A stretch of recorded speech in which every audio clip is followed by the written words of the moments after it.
First of all revolvers guns ఎవరి దగ్గర ఉంటాయి? అధికారికంగా పోలీస్ వాళ్ళ దగ్గర ఉంటాయి, లేదంటే మన దేశాన్ని కాపాడేటువంటి ఆర్మీ బలగాల దగ్గర ఉంటాయి. నీకు అధికారికంగా నువ్వు వాడే ప్రతి బుల్లెట్ గవర్నమెంట్కి లెక్క చెప్పాలి కదా. ఇప్పుడు ఆయన ఏమంటారు, ఒక ఎమ్మెల్యే గన్మెన్ కాదు, ఎంపీ గన్మెన్ కాదు, ప్రభుత్వ పోలీసు అధికారి కాదు.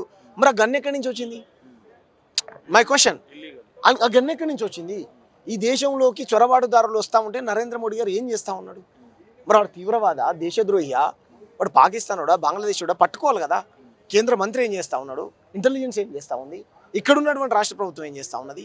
సరే, అక్కడికి ఎందుకు వెళ్ళారు, వాళ్ళిద్దరి మధ్య ఏం జరిగిందని పక్కన పెడితే, ఒక అన్నోన్ పర్సన్ దగ్గర అది గన్స్ ఎక్కడి నుంచి వచ్చాయి, ఎలా వచ్చాయి? ఎంత అవమానం ఇది! నరేంద్ర మోడీ బాధ్యత తీసుకోవాలి.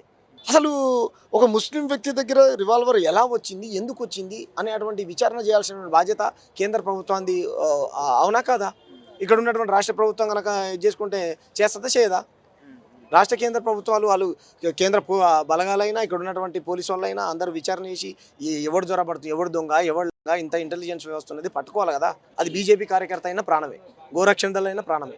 నా సిద్ధాంతపరమైనటువంటి వైరుధ్యం ఉండొచ్చు నాకు బీజేపీతోని, కానీ ఏ వ్యక్తికి కూడా హాని కావాలని కోరుకోవద్దు. మాలాంటి వ్యక్తులు మేము ప్రజాస్వామ్యవాదులు, మేము మాలాంటి వాళ్ళు మేము ఎవరు కోరుకో.